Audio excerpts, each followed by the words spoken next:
దేవుడా, ఈ పెళ్లి ఎలాగైనా జరిగేలా చూడు.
రామలక్ష్మి ఫోన్ లిఫ్ట్ చేయడం లేదే.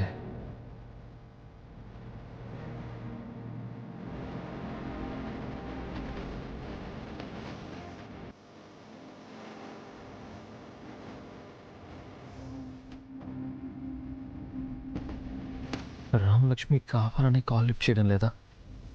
ఏం చేస్తుంది తను? అసలు ఏం జరుగుతుందో ఏంటో. ఓ గాడ్, హాయిగా జరగాల్సిన నా పెళ్ళి అసలు ఇప్పుడు ఏం జరుగుతుందో కూడా తెలియని టెన్షన్తో నడుస్తుంది.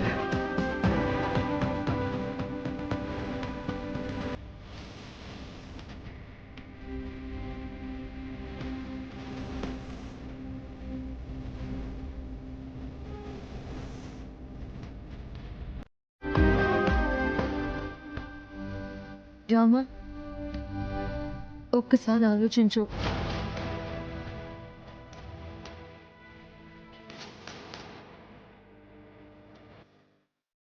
ఆలోచించే నిర్ణయం తీసుకున్నాను.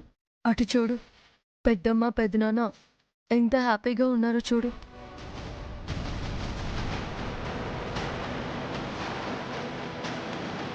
ఇప్పుడు నీ వల్ల ఈ పెళ్ళి ఆగిపోతే ఆ ఆనందం ఆవిరైపోతుంది రామా. ఈ పెళ్ళి ఆపితే 1-2 రోజుల్లోనే ఆ ఆనందం ఆవిరైపోతుందేమో. కానీ ఆ కోచ్ గురించి ఇన్ని చెప్పినా నువ్వు ఇంకా ఎందుకు ఇలా మాట్లాడుతున్నావు? అది కాదు రామా, నేను కోచ్ మాటలు కూడా విన్నాను రామా. తను చెప్పమన్నది చెప్పి అక్కడి నుంచి వచ్చేసే టైంలో ఆస్మిత ఇబ్బంది పెట్టడం వల్ల ఒక కూల్ డ్రింక్ తాగానంతే. నన్ను స్పృహలో లేకుండా చేసి ఆ అస్మిత అంతకి తెగించిందంతే.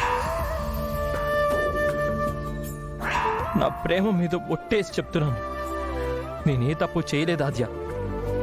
రామలక్ష్మి అంటే నాకు ప్రాణం. తను లేకపోతే నేను శూన్యం.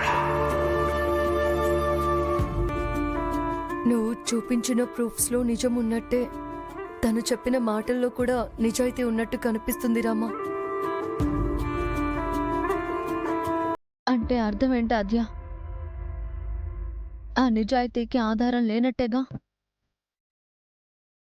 అతను చేసిన తప్పులకి నా దగ్గర ఆధారాలున్నాయి.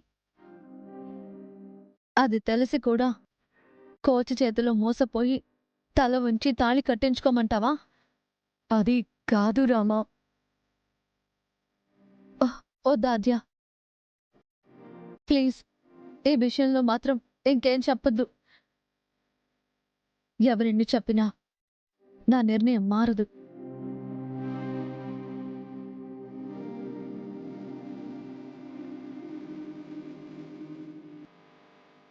అజిత్ ఫోన్ చేస్తే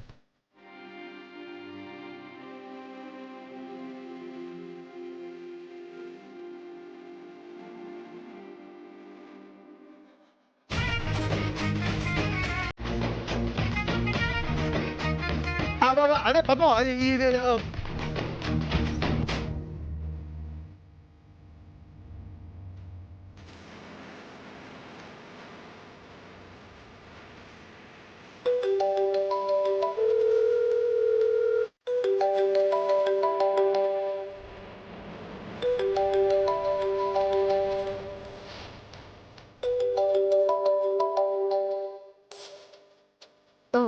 హలో ఆద్య, సార్ చెప్పండి.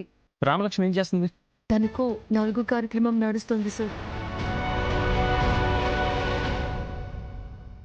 అంటే నలుగు పెడుతున్నారంటే తనకి పెళ్ళి ఆపే ఆలోచన లేనట్టే కదా?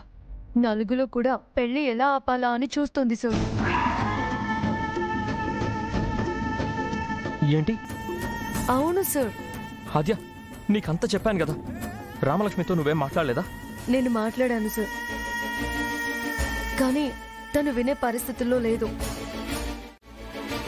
రామలక్ష్మి మిమ్మల్ని ప్రాణంగా ప్రేమించింది కాబట్టి ఆ వీడియో బయట పెట్టకుండా ఉంది. అదే వేరే వాళ్ళైతే వెనుక ముందు చూసుకోకుండా ఈ పాటికే అన్నీ బయట పెట్టేసేవాళ్ళు. అంటే పెళ్లికి ఎప్పుడో ఫుల్ స్టాప్ పెట్టేసేవాళ్లే. ఆద్య, సార్, ఇందులో నేను చేయడానికి ఏమీ లేదని అప్పుడే చెప్పాను, ఇప్పుడు చెప్తున్నాను. రామలక్ష్మి చెప్పేవి చూపేవి నిజాలైతే ఇది మీకు తగిన శిక్ష, అబద్ధాలైతే ఇది మీకు కఠినమైన శిక్ష. ఇప్పుడు మీ సమస్యకి మనుషులు అవసరం లేదు సార్, మనసాక్షి చాలు. శిక్ష అయితే అనుభవించడం, పరీక్ష అనుకుంటే నిరూపించుకునేందుకు ప్రయత్నించడం. అంతే సార్, ఉంటాను.